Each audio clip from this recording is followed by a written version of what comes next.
Olá, vamos começar agora a estudar o nosso primeiro conteúdo desse ano, que são os conjuntos numéricos, né, tá?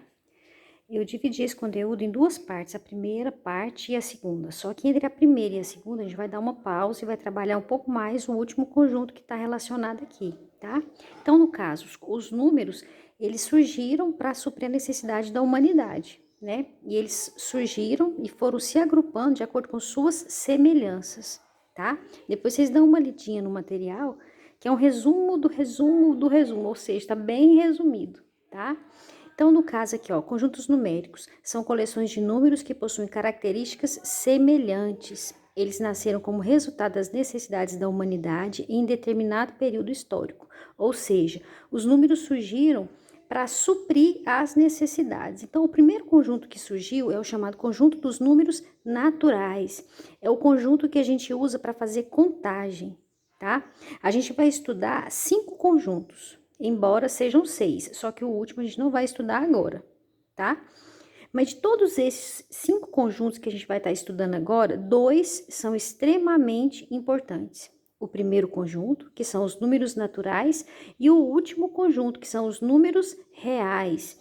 Por que eles são os mais importantes? Todos são importantes, só que esses dois, eles são de extrema importância. Primeiro, os naturais é um conjunto que tem muita restrição. Ele é só um número positivo e inteiro, tá? Então, para que serve esse conjunto? É o conjunto que eu uso para contar. Tem como eu contar pessoas de forma negativa? Não tem, a pessoa é a pessoa, né? Ou ela tá lá e eu conto, se ela não foi, não tem como eu colocar ela de forma negativa, né? Tem como eu contar uma pessoa de forma fracionada? Tem como colocar, eu vou contar para saber, eu vou contar as pessoas para preparar alimento. Tem como eu contar 20 e 1/3? Não tem. Então, quer dizer o quê? Que os números naturais eu uso para fazer contagens, tá?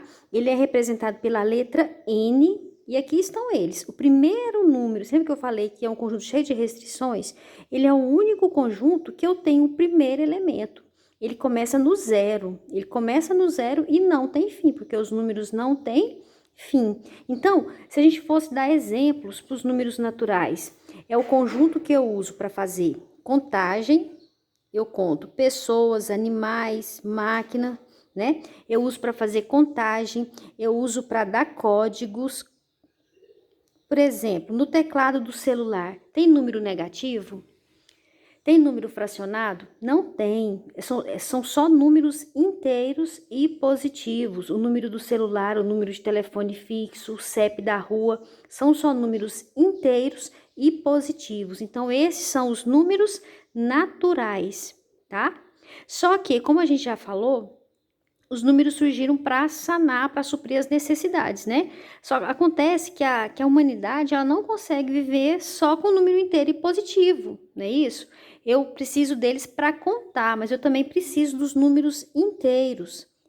Quais são os números inteiros? São os números, todos os números positivos dos naturais, mais os negativos. Então, o que a gente fez? A gente juntou, a gente uniu. Quem que a gente uniu?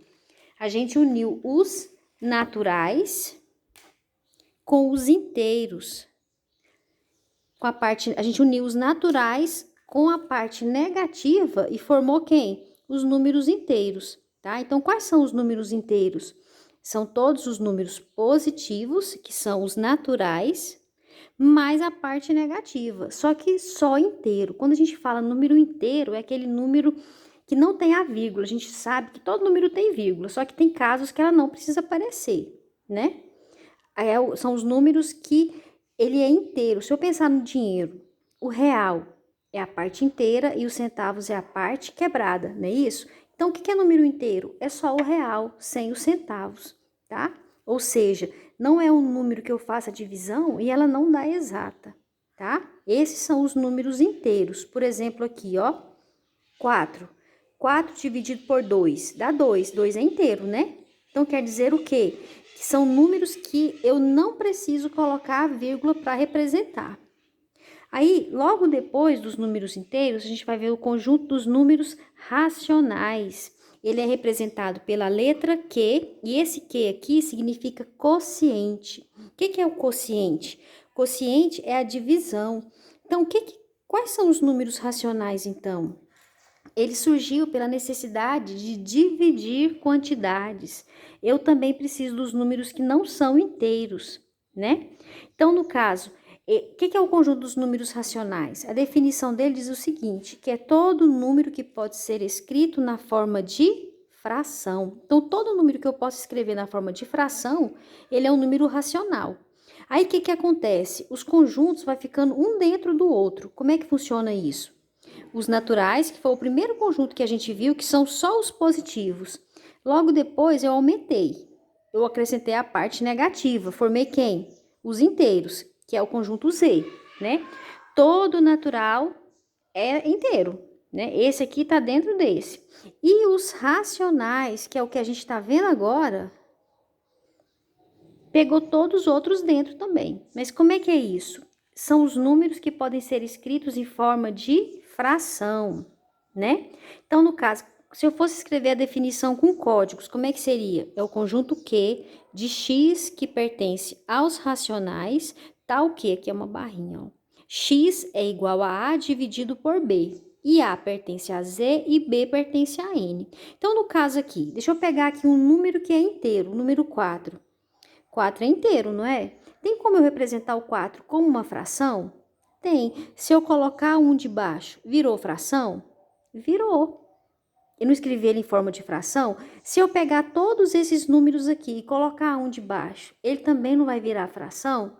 Então, os números que podem ser escritos em forma de fração são os racionais. Então, no caso, em outras palavras, se é fração ou um número que pode ser escrito em forma de fração, então é um número racional. Vocês lembram que eu falei que esse conjunto a gente ia parar um pouquinho e trabalhar ele um pouco melhor, porque ele é cheio de detalhes, tá? Então, no caso, se hoje ficar alguma dúvida, talvez vocês não entendam muito bem, podem ficar tranquilos, tá? Que na próxima aula a gente vai estar melhorando essa questão dos números racionais, tá? Então, ó, os números que podem ser escritos na forma de fração são todos os números inteiros. Quando eu falo número inteiro, eu coloquei os naturais também dentro, tá? Então, todo número natural, todo número inteiro, também pode ser escrito em forma de fração. Quando eu penso dessa forma aqui, ó, eu não coloquei o 4 dividido por 1, isso aqui não é uma fração? Então, ó, os números que podem ser escritos na forma de fração são todos os números naturais e inteiros, os decimais finitos. A palavra finito, o que ela significa? Ela significa que tem fim. Então, decimais finitos. E as dízimas periódicas. O que são as dízimas periódicas? São os números que são infinitos, mas eles também são periódicos. Então, vamos ver aqui, o que são os decimais finitos? São aqueles que possuem um número finito de casas decimais. Então, o que é a palavrinha finito? Finito é que tem fim, finito, ou seja, chegou ao fim. Mas como é que eu vou saber se o número tem fim? Fiz a continha, cheguei no resto zero. Ou se eu olhar aqui, o número 1, tem alguma coisa para frente do 1? Mostrando que ele tem algo a mais? Não, aqui é 1, acabou. 1 é finito, acabou, é 1. 0,5, tem algo para frente, reticências, algum tracinho em cima? Não tem. 0,6, tem número em cima? Não tem. 1,2, o número acabou. Por exemplo, aqui, ó, 0,5 é o resultado da divisão de 1 sobre 2, né? 0,5 é a metade.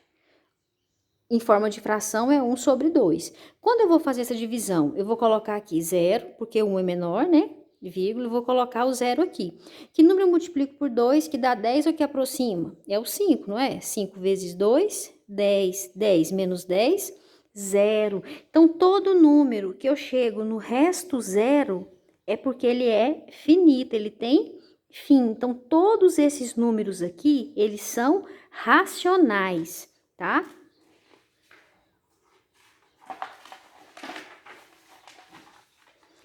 Agora aqui a gente vai ver as dízimas periódicas. O que são as dízimas periódicas? São os decimais infinitos. mas que repetem a sequência final de suas casas. Então, o que é a dízima periódica? É um número infinito, ou seja, não tem fim. Quando eu vou fazer a divisão, sempre eu vou chegar no mesmo ponto, eu nunca vou acabar. Por exemplo, aqui, 2/3. A gente sabe que a fração, ela representa uma divisão, não é isso? Então, se eu for dividir 2 por 3, eu coloquei no algoritmo da divisão. Aqui eu estou na fração, aqui eu passei para a divisão, né? Com a chave, né? Que é chamada algoritmo, né? O 2 é menor do que o 3, então eu vou colocar um 0 aqui e posso colocar o 0 aqui. A partir do momento que eu coloquei esse 0 aqui, eu posso ir acrescentando os zeros aqui, né? Então, qual que é o número que eu multiplico por 3, que dá 20 ou que aproxima do 20? É o 6, né? 3 vezes 5, 15, 3 vezes 6, 18, 3 vezes 7, 21, passou, então é o 6. 6 vezes 3, 18, 20 menos 18, 2. Como eu já coloquei a vírgula, eu posso colocar o 0 aqui de novo. De novo, eu vou colocar o 6, né? 6 vezes 3, 18, que vai sobrar 2. Vou colocar 0, vou colocar 6 aqui, 18 aqui. E tá, eu posso ir até o final do ano que vem fazendo essa continha, que o meu resultado não vai ser diferente. Por quê? Porque esse número é um número infinito. Eu nunca vou chegar no resto zero. E aqui nunca vai acabar. Então, como é que eu represento esse número, então? 0,6 com a barra em cima do 6. O que está me mostrando? Que isso aqui é um número infinito, que é uma dízima periódica e que o período de repetição é o 6. Ele sempre vai estar repetindo o 6, tá? Então, esses números infinitos são racionais. Por quê? Porque existe um outro tipo de número infinito que não é racional, tá? Que a gente vai ver mais pra frente. O segundo exemplo aqui, ó, 7 sobre 9. Quando eu coloco na divisão, eu vou colocar 0 aqui, porque ele é menor, e vou acrescentar um 0 aqui. Qual que é o número que eu posso multiplicar por 9, que dá 70 ou que aproxima? 8 vezes 9, 72. Passou, então é o 7. 7 vezes 9, 63. Vai sobrar quanto? Sobrou 7, né? Eu vou colocar 0 aqui de novo. De novo, eu vou multiplicar por 7. 7 vezes 9, 63. Vai sobrar quanto? 7. Coloco o 7 aqui de novo, 0, 63 e vai sobrar 7. Isso aqui vai até o infinito também. Então, quer dizer o quê?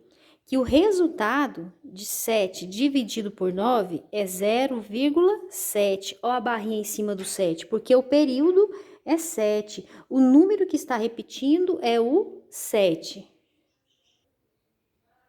Então, a esses números que são infinitos e periódicos, a gente considera como número racional. Então, isso aqui, ó, esse desenho aqui é o chamado diagrama dos conjuntos. Então, como é que os conjuntos ficaram? Os naturais, a gente for olhar aqui a gente tem três, bom, fugiu da minha mente, 3 desenhos, um dentro do outro, né? Esse aqui, o N, tá dentro do Z, e o Z tá dentro do Q. O que isso quer dizer? Que todos esses números pertencem a esse também, e que todos esses pertencem a esse. E que esse vermelho também pertence a Z. Então, quer dizer o quê? Que os naturais está contido, está dentro dos inteiros, da mesma forma que os inteiros estão contidos nos racionais, tá?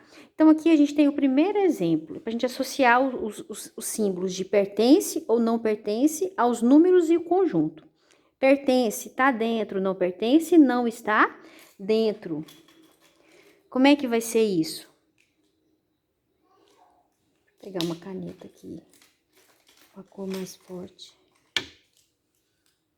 O 4. O 4 tá dentro dos naturais? 4 é o número que eu uso para contar? Então esse aqui pertence. Menos 5 pertence aos racionais? Ó, os negativos tá dentro do que também, não tá? Então esse daqui também pertence. O 3 é natural, mas ele também é inteiro. O 3, que é vermelho, está dentro do verde, então também pertence. Menos 7, que são os negativos, pertence aos inteiros? Pertence, menos 7 é inteiro. 1/4, 1 dividido por 4, que dá 0,25. Isso aqui é uma fração, não é? Então, pertence aos racionais? Pertence. Então, aqui todos pertencem. tá? Já o número 2 é em relação ao conjunto. Pertence, não pertence, está contido, não está contido. Pertence, não pertence, eu uso para elemento, número com conjunto, tá? Então, número com conjunto é pertence e não pertence. Agora, quando se trata só de conjuntos, aqui eu não tenho os números, eu tenho só os conjuntos. Eu vou usar está contido ou não está contido. O que quer dizer? Está dentro do conjunto, não está dentro, tá? Os naturais está dentro dos inteiros, ou melhor, os naturais está contido nos inteiros? Está, não está? Então, está contido. O Z está contido no conjunto Q? Os números inteiros estão dentro dos números racionais? Estão. Agora aqui, o conjunto Q está contido em Z? Todo o conjunto Q eu posso colocar dentro do Z? Aqui no conjunto Z, eu posso ter uma fração? Não, eu posso ter só número inteiro. Então, nesse caso aqui, não está contido, tá? Na próxima aula, a gente vai resolver exercício sobre isso, tá bom? Qualquer dúvida, estou à disposição.